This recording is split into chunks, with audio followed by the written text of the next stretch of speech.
Assalamualaikum warahmatullahi wabarakatuh. Salam sejahtera bagi kita semua. Om Swastiastu, Namo Buddhaya, salam kebijakan, Rahayu. Rekan-rekan media dan para hadirin yang saya hormati, puji syukur Alhamdulillah kita dapat berjumpa pada hari yang membahagiakan ini. Hari ini adalah hari membahagiakan karena kami akan memiliki kabar baik untuk ibu, bapak, guru, dan dosen, sekaligus adik-adik, mahasiswa, dan pelajar, yakni kebijakan bantuan kuota data internet tahun 2021. Seperti yang kita ketahui bersama, penyaluran bantuan kuota data internet tahun 2020 merupakan salah satu upaya pemerintah untuk memastikan bahwa proses belajar mengajar tetap berlangsung, dan pada saat yang sama juga mencegah penyebaran virus. Kesehatan dan keselamatan tenaga pendidik dan peserta didik selalu dan akan terus menjadi prioritas kami, khususnya di masa pandemi ini. Oleh karena itu kami menyerahkan sepenuhnya keputusan untuk memulai kembali pembelajaran tatap muka kepada pemerintah daerah dan sekolah, dan kami akan terus mendorong pemerintah daerah dan sekolah-sekolah yang sudah memenuhi daftar periksa untuk segera melaksanakan tatap muka, walaupun dengan rotasi dan dengan berbagai macam modifikasi daripada proses pembelajaran. Untuk itu kami juga harus terus berupaya hadir bersama pendidik dan peserta didik di masa transisi ini untuk melanjutkan kebijakan bantuan kuota data internet. Izinkan saya melakukan sedikit paparan untuk mempresentasikan apa program bantuan kuota internet.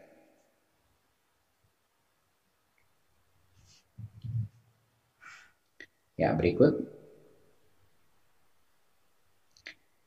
Di tahun 2020 kita melakukan survei dan menemukan bahwa keputusan kita untuk hadir dan memberikan kuota internet kepada para peserta didik dan guru-guru kita, tenaga pendidik kita, menjadi salah satu program dengan tanggapan paling positif dari masyarakat. Sebesar 84,7% daripada responden menilai bahwa program bantuan kuota internet ini adalah langkah yang tepat dan menjawab krisis wabah corona. Dan sebanyak 85% dari responden menilai bahwa program internet gratis ini meringankan beban ekonomi orang tua dan pelajar mahasiswa dalam membeli paket internet. Kita mendengar banyak sekali cerita dari adik-adik kita yang mendapat kuota internet, walaupun kadang-kadang sinyal sulit, mereka mencari posisi untuk bisa mendapatkan, tapi karena itu mereka dari sisi ekonomi dan orang tuanya jauh lebih memadai, jauh lebih bisa tidak menjadi beban ekonomi keluarganya. Dan tentunya guru-guru juga merasa dengan begitu banyaknya Zoom call, begitu banyaknya kebutuhan untuk berbagai macam aplikasi-aplikasi, guru pun merasa dampak positifnya dengan pemberian kuota ini. Berikut. Karena itulah kami akan melanjutkan kebijakan kuota ini selama 3 bulan ke depan, ya, mulai dari bulan ini, yaitu bulan Maret 2021. Tapi ada sedikit perbedaan, karena kami mendengar banyak sekali masukan dari masyarakat untuk meningkatkan fleksibilitas daripada penggunaan kuota internet tersebut. Jadi di tahun 2021, kita akan memberikan kuota, tapi dengan giga yang lebih kecil daripada kuota belajar sebelumnya, tetapi kuota ini merupakan kuota umum.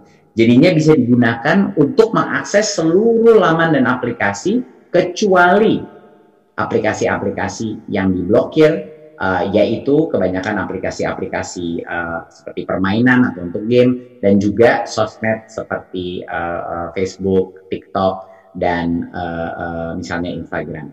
Tetapi kabar gembiranya adalah karena sekarang kuota umum, YouTube sudah masuk ke dalam kuota ini dan bisa digunakan. Karena kami mendengar dari banyak guru dan banyak murid-murid bahwa materi pembelajaran banyak dari YouTube juga. Jadinya ini kabar gembira, walaupun volume gigabyte-nya tidak sebesar yang sebelumnya, tapi penggunaannya jauh lebih fleksibel. Jadi kami mendengarkan semua masukan dari masyarakat, dan ini adalah modifikasi yang kita lakukan sehingga kita bisa mencapai titik tengah di mana cukup giganya tetapi kualitas penggunaan dan fleksibilitas penggunaannya dimaksimalkan sebesar mungkin.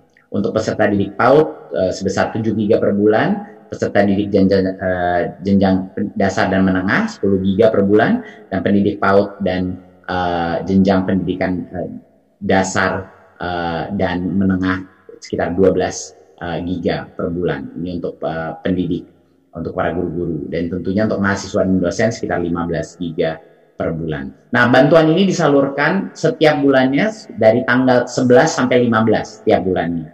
Jadinya untuk yang pertama itu akan bulan ini sekitar tanggal 11, penyaluran pertama akan terjadi selama 3 bulan ke depan. Dan semua kuota itu berlaku seperti biasa selama 30 hari sejak kuota itu diterima. Jadinya ini adalah kabar gembira, dan kami melakukan modifikasi dari yang sebelumnya berdasarkan berbagai macam masukan dari masyarakat yang menginginkan jauh lebih besar fleksibilitas dalam penggunaannya. Tentunya semua aplikasi seperti Zoom, Google Classroom, dan lain sudah pasti termasuk dalam ini. Ya, yang benar-benar kita keluarkan atau dikecualikan adalah yang khusus untuk entertainment, yang khusus untuk hal-hal yang tidak berhubungan dengan pendidikan. Itu yang kita kecualikan. Berikut. Siapa yang berhak menerima bantuan kuota ini? Jadi pastinya semua yang sudah menerima kuota pada bulan November dan Desember 2020 dan nomornya masih aktif akan otomatis menerima bantuan kuota pada bulan Maret sekitar tanggal 11. Mereka akan pasti menerima. Jadi kalau sudah pernah menerima pasti akan menerima lagi. Nah, kecuali ada beberapa pengecualian. Yang pertama adalah kecuali bagi yang kemarin diberikan tetapi penggunaannya di bawah 1 GB. Artinya memang tidak digunakan data yang diberikan karena berbagai macam alasan. Jadinya itu tidak akan diberikan bagi yang penggunaannya kemarin tidak digunakan datanya. Yang kedua adalah pemimpin satuan pendidikan tidak perlu lagi mengunggah SPTJMN lagi untuk bagi yang sudah menerima bantuan pada bulan November dan Desember 2020. Berikut. Nah, bagi yang nomornya berubah, nomor HP-nya berubah atau belum menerima kuota sebelumnya, mereka hanya akan baru bisa menerima bantuan kuota di bulan April 2021. Ya, tidak bisa menerima di bulan Maret. Ya, kalau misalnya nomornya berubah atau belum pernah menerima kuota sebelumnya. Jadi calon penerima melapor kepada pimpinan satuan pendidikan sebelum bulan April 2021 untuk mendapatkan bantuan kuota. Jadi dipastikan untuk preparasi bulan April bahwa yang belum mendapatkan segera laksanakan dengan pimpinan satuan pendidikan dan operator. Dan pimpinan operator di satuan pendidikan ini tinggal mengunggah SPTJMN untuk nomor yang berubah atau nomor yang baru ya pada laman website kita dan tentunya di PDDikti untuk yang pendidikan tinggi. Berikut. Persyaratan penerima bantuan kuota internet di tahun 2021 masih sesuai dengan peraturan Sekjen Kemendikbud nomor 4 tahun 2021. Ya, peserta didik dan pada PAUD dan jenjang pendidikan dasar menengah harus terdaftar di Dapodik dan memiliki ponsel yang aktif. Ya, pendidik di PAUD dan jenjang pendidikan dasar dan menengah juga harus terdaftar di Dapodik dan memiliki ponsel yang aktif. Hampir semua sama kriterianya. Di mahasiswa harus terdaftar bukan di Dapodik tapi di PDDikti, berstatus aktif dalam perkuliahan dan menuntaskan gelar atau sedang menuntaskan gelar ganda, misalnya double degree. Dan memiliki kartu rencana studi pada semester berjalan dan memiliki nomor ponsel aktif. Dan dosen harus juga terdaftar di PDDikti dan memiliki nomor registrasi NIDN, NIDK atau NUP dan memiliki nomor ponsel aktif. Jadi kriterianya sama seperti yang sebelumnya. Ini adalah persyaratan untuk menerima bantuan kuota internet di tahun 2021. Berikut. Sekian dari saya.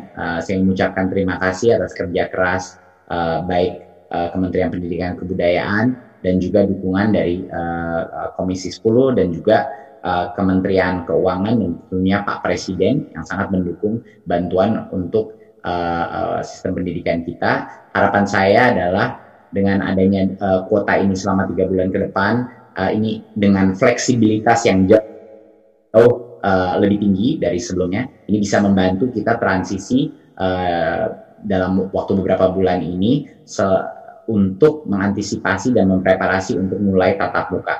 Seperti arahan Pak Presiden, semua guru dan dosen, 5 juta lebih dari mereka, harapannya insya Allah akan divaksinasi sampai dengan akhir bulan Juni, sehingga tahun ajaran baru semua sekolah memulai proses tatap muka, walaupun dengan masih dengan tahap terbatas dengan protokol kesehatan dengan rotasi.